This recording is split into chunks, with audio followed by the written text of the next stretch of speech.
नमस्कार साथियों, मैं हूं आपका दोस्त गगन चौधरी और मेरे साथ बैठे हैं गिरधारी जी। गिरधारी जी एक सामान्य व्यक्ति की तरह अपनी नौकरी पेशा व्यक्ति हैं, एक कर्मचारी हैं और साथ साथ में एक सामाजिक विचारक भी हैं। एक ऐसा विचारक जो हमेशा क्रांति की बात करता है, जो निष्पक्षता की बात करता है, जो हमेशा अपने विचार समता और समग्र क्रांति के रखता है। इसलिए मेरी इनसे पटती भी बहुत है और जब भी ये मुझे मिलते हैं तो मुझे एहसास होता है कि एक ऐसे व्यक्ति से मैं मिला हूं जो शायद मुझे समझता है और जिनसे बात करने पर मुझे एक वैचारिक हल मिलता है। आज इसी तरह का हमारा एक मुद्दा है, गुलाम उम्मीदवार वर्सेस आजाद उम्मीदवार। गुलाम उम्मीदवार कहने से मेरा मतलब है गिरधारी जी कि जिस तरीके से पार्टियां अपना उम्मीदवार परोसती हैं और हमें मजबूरी होती है कि उन 1, 2, 4 जो पार्टियों के उम्मीदवार हैं उन्हीं में से किसी एक को जनता को चुनना होता है। तो वो गुलाम क्यों हैं, मैं ये बात जनता को बताना चाहता हूँ। गुलामी से आशय नहीं आपका? मेरा गुलामी से आशय ये है कि पार्टियों ने एक उम्मीदवार आपको परोसा और उनके दायरे में रख के ही हमने उसको वोट दिया। एक पार्टी होती है ए पार्टी ने एक उम्मीदवार खड़ा किया, मतलब ए को आप बीजेपी मान लीजिए, एक बी पार्टी हो गई कांग्रेस, एक सी पार्टी हो गई आम आदमी, एक डी पार्टी हो गई, इन सब पार्टी ऐसे ABCD आप पार्टियों के नाम समझ लीजिए। तो पार्टियों ने अपने अपने उम्मीदवार रखे, तो इनके लिए उनको ए फॉर्म आता है जो उनके ही पार्टी के एक चुने गए महासचिव या अध्यक्ष के पास आता है, जो पार्टी के लिए बी फॉर्म जारी करता है। चुनाव आयोग से ए फॉर्म मिलता है, उस ए फॉर्म के आधार पर वो बी फॉर्म जारी करता है। बी फॉर्म लाया क्यों गया, बी फॉर्म की आवश्यकता क्यों पड़ी? ऑलरेडी पहले तो ये बताएं ए फॉर्म और बी फॉर्म है क्या? ए फॉर्म वो फॉर्म होता है जब निर्वाचन आयोग के द्वारा किसी पार्टी को अपना प्रतिनिधि अपने सिंबल पे लड़ाने के लिए चुनकर प्रस्तुत किया जाता है। ये जनता चूंकि जानती है। हाँ, तो उसको बी फॉर्म वो अलॉट करता है। ए फॉर्म जिस पार्टी को मिला उनका ही जो प्रतिनिधि होता है, महासचिव होता है, सचिव होता है, अध्यक्ष होता है, वो बी फॉर्म जारी करता है। जब वो बी फॉर्म जारी करता है तो उस पे एक सिंबल फिक्स होता है, क्योंकि आपने देखा होगा पार्टी के आखिरी दिन तक कोई और आदमी लड़ने के लिए प्रस्तुत होता है पर फट से बी फॉर्म किसी और के नाम का आ जाता है। पर उसमें बी फॉर्म पे वही व्यक्ति लड़ पाता है जिसके नाम उसी को सिंबल मिलता है, कमल का, पंजे का या झाड़ू का, उसी को मिलता है जिसके नाम पे बी फॉर्म आता है। ये बी फॉर्म लाया क्यों गया? सन 85 में लाया गया। सन 1985 में बी फॉर्म लाया गया। क्यों लाया गया? जब दल बदल कानून लाया गया, शेड्यूल 10 जिसको कहा जाता है, 10वीं अनुसूची, वो क्यों लाई गई? वो जब हमारा उम्मीदवार जीतता है तो उसको भारत का कॉन्स्टिट्यूशन दल बदल करने से रोकता है। उसके सारे पावर हाईकमान के पास चले जाते हैं। यदि वो किसी भी तरीके से पार्टी लाइन से हटकर काम करता है, अपने क्षेत्र की जनता के लिए एक तरफा झुकाव का काम करता है, जो पार्टी के उम्मीदवार को ऊपर नामंजूर होता है, तो वह उस समय उसके सांसद पद को छीनता है। बी फॉर्म वो फॉर्म है जो उसको सिंबल तो दिलाता है, चुनाव तो जितवाता है, ताकत तो देता है, पर एक सिस्टम के अंदर ताकत देता है, जो अपनी छत्र छाया, उसका नेतृत्व गुलाम रहता है। वो पार्टी के आका के विरुद्ध नहीं जा सकता और वो शेड्यूल 10 में उसकी एंट्री करा देता है। शेड्यूल 10 एक ऐसा संविधान संशोधन है, 52वां संशोधन है, आर्टिकल हाँ 52वां संशोधन है। वो संशोधन इतना खतरनाक है कि हमारा नेतृत्व उसमें गुलाम हो जाता है। उससे एक फायदा भी होता है, सरकारें नहीं गिरती, एक शेड्यूल रहता है, उसके अंतर्गत आपको वोटिंग करना है। जो पार्टी आला कमान ने कह दिया वहां उसी के पक्ष में वोटिंग करना है। इसमें स्पीकर को पावर रहता है कि इसका सांसद पद कब खत्म कर दिया जाए। अध्यक्ष को पावर रहता है, लोकसभा अध्यक्ष को, विधानसभा अध्यक्ष को, स्पीकर। तो ये जो स्पीकर और ये होते हैं आदरणीय, ये पार्टी से हटके होते हैं। ये दिखाए तो पार्टी से हटके होते हैं, पर रहते ये कहीं ना कहीं अंडर कंसर्न पार्टियों के ही लोग रहते हैं, उनके आकाओं के हिसाब से चलते हैं।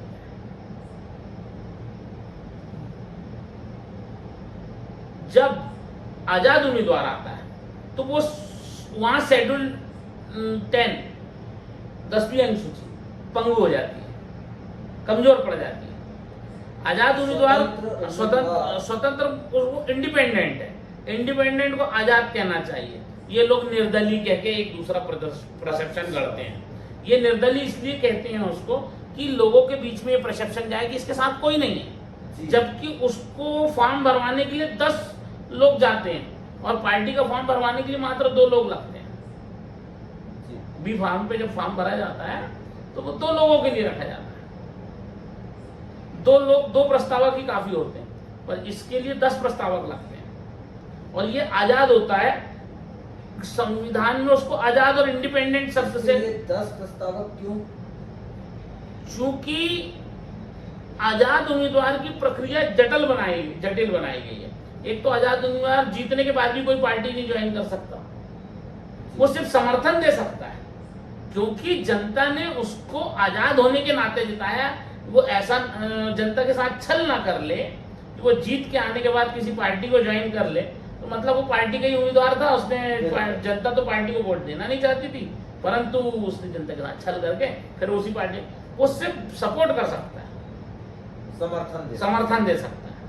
तो ये सारी चीजें आजाद उम्मीदवार के लिए बहुत अच्छी हैं। बाकी वो रहेगा आजाद ही नहीं रहेगा। वो चाहेगा किसी मुद्दे पर अपने क्षेत्र के खिलाफ जो निर्णय हो रहा है उस पर अपना अगर निर्णय वो बाहर लेना चाहे तो वो उस पर बाहर भी ले सकता है। आजाद उम्मीदवार एक जनता की ताकत है और गुलाम उम्मीदवार एक पार्टी के आका की ताकत है। तो पर आपके अनुसार सही उम्मीदवारी स्वतंत्र होनी चाहिए या फिर जो अभी चल रही है वो सही है? देखिए, यदि ईमानदार जनता से के लिए लड़ने वाला, जनता के काम कराने की ताकत अगर उस उम्मीदवार में है, यदि वो अकेला संसद में भी पहुंचता है, अकेला विधानसभा में भी पहुंचता है, तो वहां पर उसका एक ऑरा होना चाहिए कि वो अकेला रहते हुए भी अपनी बात मजबूती से रख सके। यदि अगर उसकी बात नहीं मानी जा रही है तो वो आंदोलन कर सके, वो जनता को के बीच में आकर जनता के साथ में पूरी अपनी बात रखे, वो कोई भी निर्णय स्वयं ना ले, वो जनता के साथ बैठे, हर हफ्ते में वो कोई भी निर्णय लेने से पहले, कोई भी बात बोलने से पहले एक निगरानी समिति हो, जनता मीटिंग, हाँ, जनता के साथ उसकी मीटिंग हो और जनता निर्णय लेके दे कि हाँ आप इस पार्टी को इस समय समर्थन दीजिए, इस पार्टी को समर्थन मत दीजिए, आप उसमें इस काम को ऐसे करिए, या कोई सड़क बनानी है जैसे, उसके लिए फंड मांगना है और फंड नहीं मिल रहा है तो वो आके जनता के बीच में बताए कि हर हफ्ते उसकी बैठक होना चाहिए। एक जनता द्वारा चलाई गई सरकार का प्रत्यक्ष उदाहरण है आजाद उम्मीदवार। पर आजाद उम्मीदवार उतनी ईमानदारी से काम करना चाहिए, उसके लिए एक शेड्यूल होना चाहिए, उसके लिए एक जनता से डायरेक्ट उसका कन्वर्सेशन होना चाहिए, जनता के सामने वो एक अपराधी और निरपराधी के रूप में पेश होना चाहिए, जवाबदेही उसकी प्रत्यक्ष होना चाहिए, हर हफ्ते उसकी जनता की अदालत लगनी चाहिए। वो जो हफ्ते भर में भोपाल में काम करके आया है या विधानसभा के सत्र में जाने से पहले वो जनता के साथ बैठे, जनता की निगरानी समिति उसके हर एक कार्य पे निगरानी रखे, हर वार्ड में, हर मोहल्ले में, हर गली के एक सदस्य निकाला जाए, ऐसे 50 सदस्यों की टीम हो जो निगरानी समिति हो, वो निगरानी समिति के द्वारा वो जज बन के बैठे और वहाँ उसको जवाबदेही के लिए प्रस्तुत किया जाए। जनता उसके साथ में जब वो अपनी प्रॉब्लम बताएगी, यार ऊपर के नेता ऐसा नहीं कर रहे हैं, ऊपर के विधानसभा स्पीकर ऐसा नहीं मंजूर कर रहा है, मुझे टाइम नहीं दे रहा बोलने के लिए, या मेरे साथ अपनी ये मांग नहीं मानी जा रही, इस चीज़ के लिए फंड नहीं मिल रहा, ये बांध बनाना है, मैं कोशिश कर रहा हूँ, तो जनता उसके साथ बैठकर आंदोलन करे, यहाँ से भोपाल तक छिंदवाड़ा की जनता जाए, तब वो आज़ाद उम्मीदवारी काम की है और वो ही जनता के लिए ओरिजिनल आज़ादी है। अभी ये पार्टी का गुलाम उम्मीदवार जाता है, जनता उसके पास आवेदन लेके जाती है, भीख जैसा उससे कोई भी चीज़ मांगती है, उसकी मर्जी होती है तो वो जनता की सुनता है, नहीं तो उसके ऊपर कोई बेलगाम रहता है, वो पूरा पार्टी के प्रतिनिधित्व करता है, वो पार्टी के लिए काम करता है। तो ये सारी चीजें अगर हमको निकाल के लानी है, हमको जनता को जगाना है, तो उसके लिए आजाद उम्मीदवारी के लिए बहुत मेहनत करनी पड़ेगी गिरधारी जी। तो इसका मतलब जनता तो फिर गुलाम है, अभी मजबूर है।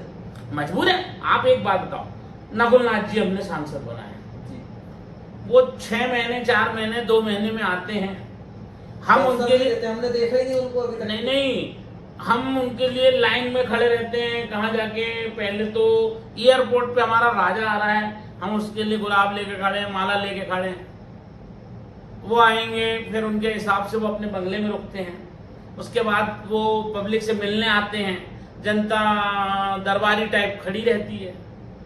ये नकुल नाथ जी का पैटर्न होगा। अब बंटी भाई की बात करते हैं। बीजेपी में बंटी भाई का ऑफिस है, बंटी भाई पब्लिक से बिल्कुल मिलते हैं, इजी अवेलेबल हैं, पर कोई काम के नहीं है। जो ताकत नकुल नाथ के पास थी, जो कमलनाथ जी का ऑरा है, वो देश में किसी भी कोने में काम कराने में सक्षम है, बंटी सक्षम नहीं है। बंटी की व्यक्तिगत कई मामले हैं, वो उसकी टीम का व्यापार करने का तरीका अलग है, जनता उसके खिलाफ नहीं बोल सकती, उसके ऊपर कोई निगरानी समिति नहीं है, कोई बोलने वाला नहीं है। तो जो जनता है वो हमेशा याचक बनी हुई है। निगरानी कमेटी कैसे तैयार होगी? देखिए, जब जनता आजाद उम्मीदवारी पे सोचेगी, जनता सारे पावर इन नेताओं के हाथ से लेके खुद के हाथ में लेना चाहेगी, 5 साल तक अपना नेतृत्व जिंदा रखना चाहेगी, ईवीएम को हैंग करना चाहेगी। ईवीएम हैंग कैसे होगा? तब ऐसा तो है नहीं कि हम घर में बैठ के लैपटॉप से ईवीएम हैंग कर रहे हैं, हमको कोई गलत काम तो नहीं करना है। ईवीएम की ताकत कैसे जनता के पास आएगी? जनता के पास कैसे प्रमाण पत्र रहेगा कि उनने इसको वोट डाली? अभी आप वोट डाल के आ गए, आप जानते हो कि मैंने बीजेपी को वोट दिया हूं, या कांग्रेस को वोट दिया हूं, या आम आदमी पार्टी को वोट दिया, ये आप जानते हो, पर इसका कोई आपके पास प्रमाण है कि आपने किसको वोट दिया? नहीं, सिर्फ बटन दबा के आ गए। तो वो प्रमाण कैसे आपके पास रहेगा? वो प्रमाण थे, 10 जन ने दबाए, 10 जन को मालूम है एक दूसरे को कि हमने। अरे हाँ, मगर आप ये कह सकते हो कि रामलाल ने कौन सी बटन दबा के आया, आपने कौन सी बटन दबाया? आपके पास कुछ स्लिप प्रमाण पत्र है क्या? नहीं। और प्रमाण पत्र होगा तो चुनाव की गोपनीयता भंग हो जाएगी। हाँ, ये बात तो है। तो उसका तरीका क्या है? उसका तरीका है, आपने सोच रखा है कुछ? हाँ, मैं बहुत स्टडी करता हूँ, मैं कई देशों के की चीजें नेट पे पढ़ता रहता हूँ, किस देश में क्या हो रहा है, स्वीडन में क्या हो रहा है, डेनमार्क में कैसा होता है, कहाँ कैसा होता है। हम भारतीय संविधान के अनुसार आंदोलन भी आपने अटेंड किए हुए हैं? मैंने काफी आंदोलनों में गया। किसान आंदोलन में मुझे मेरा सौभाग्य था कि बलदेव सिंह सिरसा जी का सानिध्य मिला, जगजीत सिंह डल्लेवाल जी का प्यार मिला, शिव कुमार कक्का जी के साथ में रहने का मौका मिला, और कश्मीर गया तो फारूक अब्दुल्ला साहब ने जो मान सम्मान दिया, मुझे सुना और अपनी बातें समझाई, देश की स्थिति पर चर्चा हुई, बीएम सिंह जी से मुलाकात हुई, मेघा ताई पाटकर के साथ घूमने का मुझे सौभाग्य मिला, उनसे चर्चा करने का सौभाग्य मिला। जब उन्होंने मेरा मतलब जब दूसरे लोग मेरा परिचय उनसे कराने लगे, तो वो बोले वो मेरा फाइटर है, मैं को जानती हूँ उसको, गगन है वो, तो छिंदवाड़ा से है। तो मुझे बड़ा अच्छा लगा जब दक्षिण में मेघाताई से मिला, और मेघाताई का जो व्यक्तित्व, मेघाताई से का जो प्यार, एक तरीके से मुझे छिंदवाड़ा में भी। तो आदरणीय, ये जो अनुभव मिले आपको, समझे ये सब आंदोलन जो आपने अटेंड किए जी, तो उसके माध्यम से आपको लगा कि हमारे देश में कुछ ऐसी राजनीति हो जहाँ पे डेमोक्रेसी जैसी कोई बात आपके शब्दों में मुझे झलक रही है। डेमोक्रेसी के लिए पूरा स्ट्रक्चर बना पड़ा है, पूरा संविधान पड़ा है, पर संशोधन कर करके इन सत्ता लोलुप्तों ने उसको पंगु कर दिया। उस संविधान को जो कल्याणकारी राज्य की कल्पना करता था, वो शोषणकारी राज्य की कल्पना कर रहा है। जो नशा मुक्त समाज की कल्पना करता था, वो संविधान नशा आबकारी जैसे विभाग को जो नशा मुक्त करने के लिए बनाए गए थे, वो ठेका दे रहे हैं शराब का। जी। तो ये सब चीजें कैसे हुई? क्या कभी भारत हमारा नशा मुक्त राष्ट्र बन सकता है? क्यों नहीं बन सकता? दारू का भी नसीब होगा कि वो दवा बन जाए। 5 लाख रुपए लीटर मिले ना वो, जब 3 लाख रुपए का इंजेक्शन बेच सकते हो आप, हार्ट अटैक का, इसका उसका। कोरोना में 1.5 लाख रुपए का इंजेक्शन बिके। शराब को भी उस रेशो में लाया जा सकता है, क्या दिक्कत है? आदरणीय, एक चीज है, हम हमारे यहाँ पे हमने हमारे यहाँ की जो बीड़ी है जी, वो एक कट्टा बीड़ी 20 रुपए 30 रुपए का मिलता है। फॉरेन में वही बीड़ी $1 की मिलती है। कई भारत की ऐसी कंपनियां हैं जो बीड़ी हिंदुस्तान में सिर्फ अपना नाम जिंदा रखने के लिए चला रही हैं, पर वो पूरा जो व्यवसाय है विदेशों में करती हैं। आदरणीय, कुछ ऐसी बातें हैं जो दिल में कसक छोड़ गई हैं, जैसे हमारा देश आज तक के विकासशील ही क्यों है, विकसित क्यों नहीं हो पाया? उसका कारण जो है, हमारे नेता हैं अभी तक, जब से देश आजाद हुआ है, सभी देश गुलाम थे, वो सब आजाद हो गए और वो विकसित हो गए। हम विकासशील क्यों हैं? एक्चुअली ये देश आजाद उम्मीदवारी के कॉन्सेप्ट को नहीं समझ पाया ना। जब लगभग 5-5.5 हजार विधायक हैं, 545 सांसद हैं, ठीक है, इतने लोगों को इनके आका पूंजीपति अपने कब्जे में कर लेते हैं। मुझे लगता है कि हमारे संविधान में जितने आर्टिकल्स हैं शायद ही किसी देश में होंगे। बहुत प्यारा संविधान है, बहुत सारी चीजें हैं। आर्टिकल 42 संविधान की आत्मा, 32 आर्टिकल 21 दैहिक स्वतंत्रता, आर्टिकल 19, आर्टिकल 14, आर्टिकल 17 समता के उदाहरण, क्या नहीं है उस संविधान में। पर उसके 127-130 संशोधन हो चुके हैं। इन सत्ता लोलुप्तों ने उसको पूरा पंगु बना दिया है। उसका आपको संपत्ति का अधिकार, तो इतना प्यारा अधिकार छीना गया आपसे कि विकास के नाम पे विनाश करने की व्यवस्था बनाई गई। शेड्यूल 9 ऐसी चीज जिस पे आप चर्चा ही ना कर सकते। स्वतंत्रता का अधिकार बोल करके और परतंत्रता ले जा रहे हैं। परतंत्रता के से गंदे हालात हमारे देश के कर दिए। अभी भी जनता इसको सुधार सकती है। कैसे? आजाद उम्मीदवारी से। आजाद उम्मीदवारी के कॉन्सेप्ट में, आजाद उम्मीदवारी की हर जिले में निगरानी समिति, हर अगर तुम्हारा विधायक बिकाऊ बना, हर हफ्ते अगर जनता की अदालत में आके खड़ा होकर पूरा ब्यौरा नहीं दिया, वहीं उसका मुकाला, बहुत बढ़िया, उसकी वहीं ये चीज हो सकती है। सब कुछ हो सकता है। कैसे होगा? इतना शानदार प्लान है कि यदि जनता उसमें साथ दे तो उसमें क्या नहीं किया जा सकता। तो जनता तो एक पाव दारू में बिक जाती है, ये देखिए, विडंबना है। क्या यदि जब निगरानी समिति हर मोहल्ले की रहेगी, लोगों को अपनी जवाबदारियां समझना पड़ेगा। अभी पार्टी अपनी जवाबदारी लेती कि हम चुनाव जिता के देंगे, आप खड़े तो हो हमारी तरफ से जी, तो फिर हमारा नेतृत्व भंग हो जाता है, गुलाम हो जाता है। यदि जनता पूरी बागडोर हमारी जनता बागडोर हाथ में ले ले। सबसे पहले तो जैसे पार्टी भी फॉर्म देती है, हम नहीं दे सकते बी फॉर्म, हम नहीं ले सकते ए फॉर्म, पर हम एक आवेदन तो कलेक्टर के यहाँ दे सकते हैं और एक रिसीविंग ले सकते हैं आवेदन। अब जैसे हमारे यहाँ पे मान लो 1 लाख वोटर है, ठीक है, और 1 लाख वोटर इस बात के लिए तैयार हो गए कि हम 1 लाख वोट करेंगे, और 1 लाख वोटर अपना खुद एक रजिस्ट्री पोस्ट से या खुद जाके कलेक्ट्रेट में जाके आवेदन देके कि हम इस आदमी को चुनाव के लिए प्रस्तावित करना चाहते हैं, और एक रिसीविंग लेके जाएं बकायदा सीरियल नंबर के ठप्पे के साथ। ये प्रमाण पत्र तो उसके जेब में हो गया कि वो वोट किसको देगा और किसको देने वाला है, वो किसको चाहता है। ठीक, जिस दिन हमारे पास आजाद उम्मीदवार आता है उससे जनता पहले एग्रीमेंट कराए, अनुबंध कराए, अनुबंध पत्र, हाँ अनुबंध पत्र, हाँ वो अनुबंध पत्र वीडियो के माध्यम से वो होना चाहिए, कलेक्टर के पास भी देना चाहिए आपके आजाद उम्मीदवार में। हम उस हलफनामे को न्यायालय में भी पेश करेंगे, हमारे पास पूरी सब चीजें होना चाहिए जनता के पास। वो सारी निगरानी प्रतिनिधि के पास जमा रहेंगी, वो सारी चीजें जनता के पास एक एक कहीं कॉपी निकालने के लिए खट से कहीं से कोई भी कॉपी निकाल सकता है। उसके हजारों वीडियो रहेंगे लोगों के पास लाइव, फेसबुक सब में, इंस्टाग्राम, सोशल मीडिया सब पे, यूट्यूब पे, चैनल में, पेपर में, मीडिया में, जनसंपर्क कार्यालय में पेपरों की प्रतियां जमा रहेंगी उसके एग्रीमेंट। तो वो इतना कसा रहेगा जनता से कि उसके पावर सीज रहेंगे। वो फिर जनता के पास आएगा, भैया ये कार्यक्रम बना है, ये फंड आया है, इस काम को करना है, ऐसा करना है, आप लोग बताएं क्या करना है, ये हाईवे यहाँ से जा रहा है, अपने जिले का ये नुकसान है, ये बाहर से हो जाएगा तो अपने शहर में ये नुकसान होगा, इसको अंदर लाना है क्या।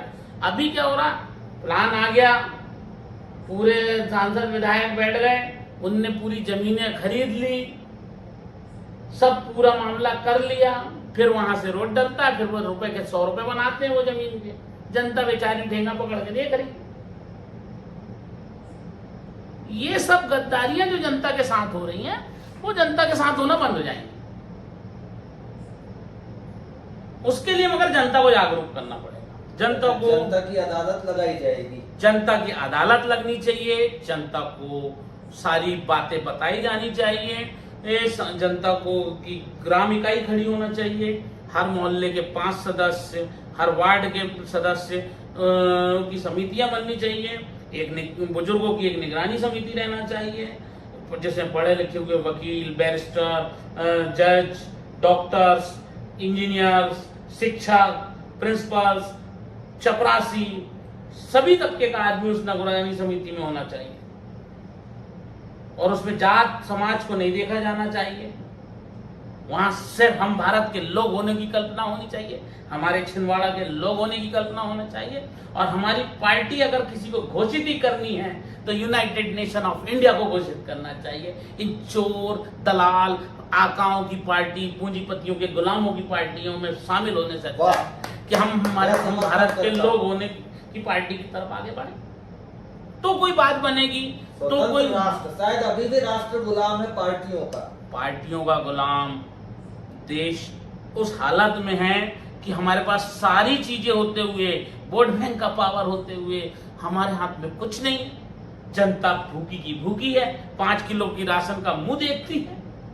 दुर्भाग्य है कि हमको हमारी बेटी हमारे घर में होती तो हमको सरकार का मुंह देख रहे क्या मिलेगा, हमारे घर में रोजगार के लिए हम मुंह देख रहे कि हमको क्या मिले। हम बेकारी बन गई जनता, गुलामी से बदतर हालात हो गए इस देश के। क्या आदरणीय जनता आर्थिक स्थिति में आगे बढ़ सकती है जो गरीब है? जब हर मॉडल बैंक जो हमें पर्सनल लोन देता है तो 15%, 12% में, क्या वो हमें व्यवसाय के लिए सरकार के ये दायित्व नहीं बनता कि वो हमें 2%, 1%, 3% में दे दे? जब हमारी जनता की अदालत लगेगी, वहां जन समस्याएं भी सुनी जाएंगी, वहां एक कलेक्टर भी खड़ा होगा, वहां एसपी भी खड़ा होगा, वहां टीआई भी खड़ा होगा, वहां पे विधायक भी खड़ा होगा, और वो जनता के सामने नौकर और याचक बन के खड़ा होगा, वहां जवाबदेही तो आज जनता की। तो मगर ये नौकर कहाँ, आज तो सर कहे जा रहे हैं, ये साहब कहे जा रहे हैं, ये नौकर कहाँ बचे हैं? ये तो खा रहे हैं जनता को, ये नौकर बनी पड़ी है जनता, भिखारी बनी पड़ी है जनता। आज देख लो शहर का कोई आदमी, जनता भ्रष्ट है ना आदरणीय, इसीलिए जनता भ्रष्ट नहीं है, जनता सुस्त है, जनता को एक ऐसे परसेप्शन में डाल दिया गया है। भ्रष्ट व्यक्ति ने उसको खरीद लिया तो वो भ्रष्ट हो गए, तो वो देखिए सुनेगा क्यों आगे देखिए जाकर? देखिए एक स्कूल लगता है, उसका एक शिक्षक होता है। पहले ही दिन जब बच्चा वहां आया और उसको ओरिजिनल पार्टी नहीं पढ़ाया गया, उसको नशा दिखाया गया, उसको दिखाया गया गुलामी, उसको दिखाया गया प्रोटोकॉल, उसको दिखाया गया नेतागिरी का तांडव, उसको दिखाया गया पुलिस का पावर, उसको दिखाया गया पैसे कमाने का जुनून, तो वहां कहां से जनता ईमानदार रहेगी? जनता को ईमानदार बनाना है तो उसके लिए जागरूक लोगों को घर से निकलना होगा, मैदान में आना होगा, हमें पार्टीवाद के चुंगल से बाहर आना होगा, हम भारत के लोग होने की कल्पना को साकार करना होगा, हमें हमारे छिंदवाड़ा की माटी के लिए सोचना होगा। हम भी हमारे लोग हिंदुत्व राष्ट्र, बीजेपी वाला हूं, कांग्रेस वाला हूं, और मैं तो कमलनाथ जी का अखंड भक्त हूं, और मैं तो फलाने जी का, अरे काय का भक्त? तुम अपने माँ के नहीं हो रहे, अपने देश के नहीं हो रहे, अपनी जमीन के नहीं हो रहे, अपने बच्चों के भविष्य के नहीं हो रहे, तुम इनकी चाटुकारी तो करके क्या क्या हासिल कर लो? नौकरी में इनकी नौकरी सरकारी नहीं, इनकी नौकरी। तो तुम बन क्या रहे? जो तुम्हारे नौकर होना चाहिए वो राजा बनकर तुम नौकर बन गए। चुनाव के दिन भर वो आपका पांव पड़ता, उसके बाद 5 साल तक पूरी जनता उनके पांव पड़ती। कभी आपने देखा है कि सीट से उठ के जैसे ही जनता पहुंची हो और नेता चरण में गिर गया? बिल्कुल कभी नहीं। पर चुनाव के दिन मिलने का समय नहीं मिलता नेता, तो चुनाव के दिन नेता खुद आके पैर पड़ता है। तो वो चीज कैसे जिंदा रहेगी 5 साल? जनता यहाँ चूतिया। देखिए, मैं ऐसे शब्दों के लिए आपसे माफी चाहूंगा कि भैया हमारे वीडियो में एक ऐसा शब्द आया। मैं आपसे जनता की जो गलती है, नहीं, मैं जनता खुद हूं, मैं जनता के तरफ से बोल रहा हूँ। जनता चूतिया है और बिकाऊ है, क्योंकि जनता अगर गलत इंसान को नहीं चुनेगी तो गलत इंसान आएगा नहीं। जनता को पहले जागरूक होना पड़ेगा। जनता अच्छे भी इंसान को चुन ले, मगर अगर वो पार्टियों के चक्कर में चुनती है और आजाद उम्मीदवार नहीं आता है तो ये जो शेड्यूल 10 है उस हमारे अच्छे से अच्छे उम्मीदवार को गुलाम बना देता है। हाँ। जनता को विचार करना पड़ेगा, जनता को निगरानी समिति बनानी पड़ेगी, जनता को जन समितियां बनानी पड़ेगी, ग्राम समितियां बनानी पड़ेगी, हमें पूरी इकाई को एक तरीके से डेवलप करना पड़ेगा, एक मास्टर प्लान पे काम करना पड़ेगा और लोगों को इन पार्टियों से हटकर इस देश के लिए सोचना पड़ेगा, इन जातियों और धर्म और संप्रदाय से हटकर इस देश के लिए सोचना पड़ेगा, आने वाली पीढ़ी के लिए सोचना पड़ेगा। तो ही ये देश बच सकता है, तो ही ये संविधान काम का है, तो ही सारा सिस्टम काम का है। नहीं तो ये सिस्टम रौंद रहा है। आज पुलिस जितनी भ्रष्ट हो गई है शायद ही कोई सिस्टम होगा। हालांकि वही पुलिस जब एक्सीडेंट होता है तो वही पुलिस सबसे पहले पहुंच के मुंह में पानी पिलाती है। पर क्या कहला रहा है आज हमारा सिपाही? ठुल्ला। क्यों उसके ठुल्ला होने का परसेप्शन उठ रहा है? क्यों? क्योंकि ये सिस्टम उसको रिश्वतखोर बना रहा है। उसको मुलजिम से पूछ के हमारा मुंशी, पुलिस का मुंशी डायरी लिखता है। जो नगर पालिका शहर की सफाई के लिए जानी चाहिए वो शहर की गंदगी के लिए जानी जाती है। अव्यवस्थाओं का अंबार है हॉस्पिटल। हाँ। आप जाके देखो सरकारी हॉस्पिटल में सांस लेना मुश्किल है। क्यों है? क्यों वो प्राइवेट हॉस्पिटल जैसा साफ सुथरा नहीं रह सकता? जब एक प्राइवेट हॉस्पिटल उससे अच्छा चल सकता है तो उससे ज्यादा बड़ा इंफ्रास्ट्रक्चर सरकारी हॉस्पिटल का है, ज्यादा बड़ी तनख्वाह वहां पर है। यहाँ पे अगर ये 5,000 10,000 वहां के लेबर को मिलते नहीं है समय में। क्यों? क्योंकि जनता जागरूक नहीं है, तुम्हारे नेता जवाबदारी, नेता खुद करप्शन में लगे हैं। एसडीएम, तुम्हारा जो भी एडीएम, जो उसका सुपरविजन अथॉरिटी है, वो खुद वहां से पैसे खा रहा है। तुम्हारी मंडियों में चोरी चल रही है, मंडी में रोज 50 लाख रुपए रोज की चोरी है। आप बताइए, मंडी में जो कांटे सरकारी लगे गए थे वो क्यों गोल हो गए, कहाँ गए, ये कोई पूछता है? आज हमारे 2-3 हजार अमाल वहां काम करते हैं। 3,000 अमाल दिन भर में 500 गाड़ी माल उतारते और चढ़ाते हैं। उसका उनको जो पैसा मिलता है वो ठेकेदारी प्रथा के अंतर्गत मिलता है। उनके कागज कहाँ, उनका लाइसेंस क्या, उनको श्रम आयोग के किन कानूनों के तहत उनको पैसा मिल रहा है, कैसे उनको पैसा मिलना चाहिए। धर्म कांटे पे से जैसी गाड़ी अंदर होती है उतनी हमारी वहाँ जमा हो जाना चाहिए, ये लाइसेंस ही हमाल होना चाहिए। क्या सिस्टम है मंडी का, क्या स्ट्रक्चर है। पूरी चोर मंडी चल रही है, पूरे व्यापारी चोरी कर रहे हैं, पूरे अधिकारी चोरी करवा रहे हैं, जो वहाँ के जनप्रतिनिधि हैं वो खुद चोरी में शामिल है। ये हालात है सिस्टम के। एमएसपी की क्यों नहीं मिल पाती, क्यों उचित मूल्य नहीं मिल पाता, क्यों ओरिजिनल किसान मंडी जाने से डरता है। आज बिजली बिल के हालात देख लो, जितनी प्राइवेट कंपनियां बैठी हैं वो जो इंस्टीट्यूशन जनता की भलाई के लिए, जनसेवा के लिए बने थे, जो बिजली विभाग एक जन कल्याण की योजना थी, वो जनता को चूसने के व्यवसाय बना दिया गया। जो बैंकें ये जन कल्याणकारी बैंक थी, कोई व्यवसायिक संस्था नहीं थी बैंक, एक समाज के उत्थान के लिए बनाई गई संस्था थी, आर्थिक उत्थान के लिए बनाई गई संस्था थी। वो सबरी आज लुटेरी हो गई हैं, ब्याजखोर हो गई हैं, सूदखोर हो गई हैं। जैसे एक जिले में व्यापारी होता था जो अनशन ब्याज लेता था, ये करता था, सारी योजनाएं वैसी हैं। क्यों ये जनता के साथ हो रहा है? क्योंकि जनता स्वयं अपना मत गलत आदमी को दे रही है। जनता खुद के पावर को नहीं समझ रही है। जनता अपने पावर 5 साल के लिए गिरवी कर दे रही है पार्टियों में लोगों को वोट देके। जनता को बहकाया जाता है कि भैया कैसे होगा। अरे हर जिले से जब आजाद उम्मीदवार जीत के जाएगा और जरा सी भी गड़बड़ी करेगा तो निगरानी समितियां उसकी छाती पे चढ़ बैठेंगी। कैसे नहीं सिस्टम सुधरता, कैसे नहीं देश सुधरता, कैसे नहीं कॉन्सेप्ट आता। क्या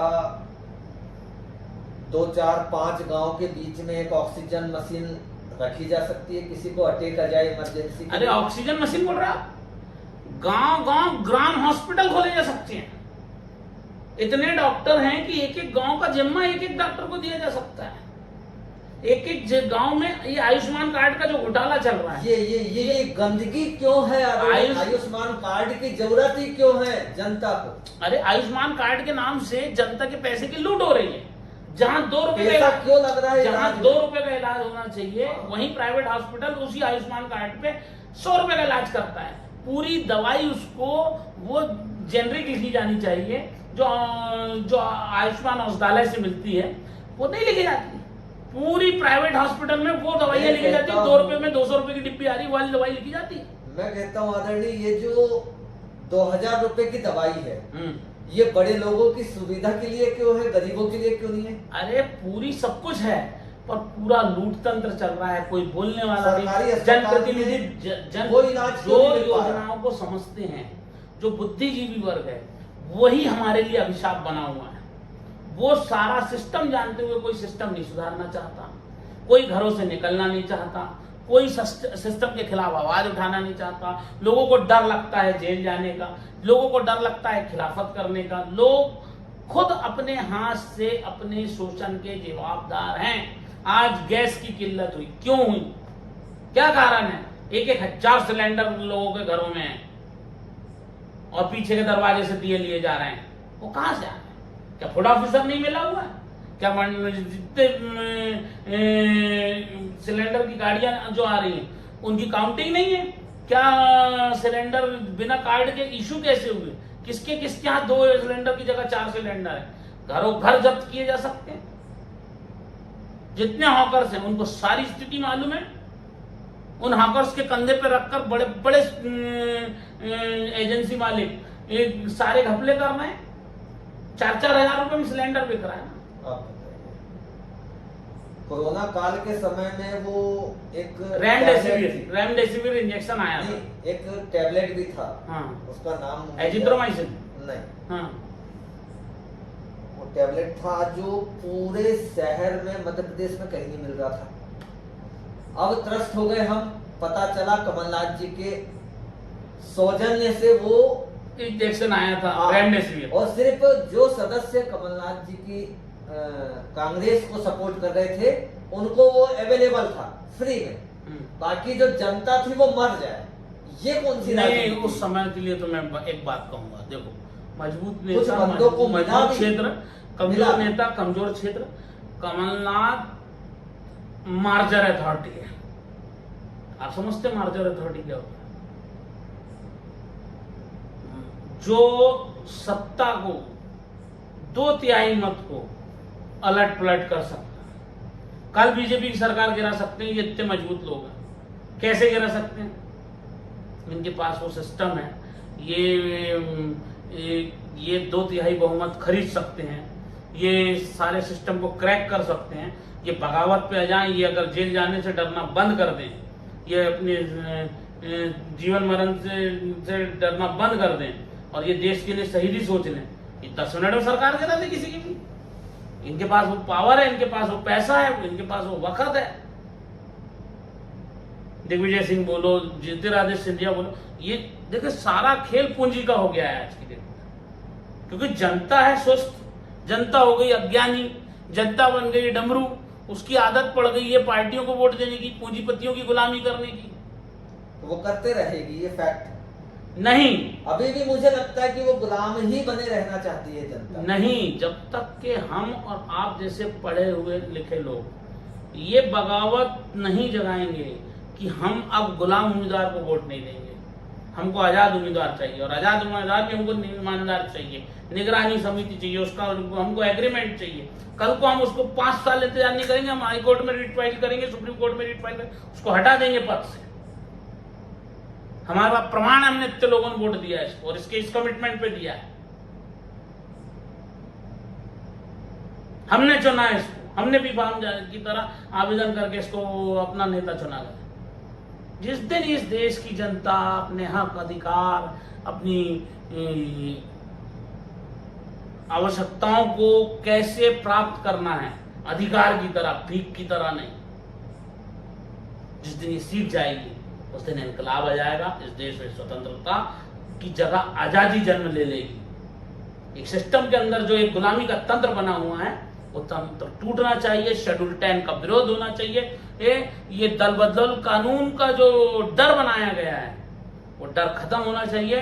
दल बदल कानून को भी कैसे जनता सेलेक्ट कर अपने काबू में कर सकती है, वो निगरानी समिति, वो एक ईमानदार विधायक, एक अनुशासित विधायक, एक अनुशासित सांसद, एक अनुशासित जनता, वो system, fundamental duty, fundamental rights, उनको जानना, उनको पहचानना इस जनता के लिए बहुत जरूरी है।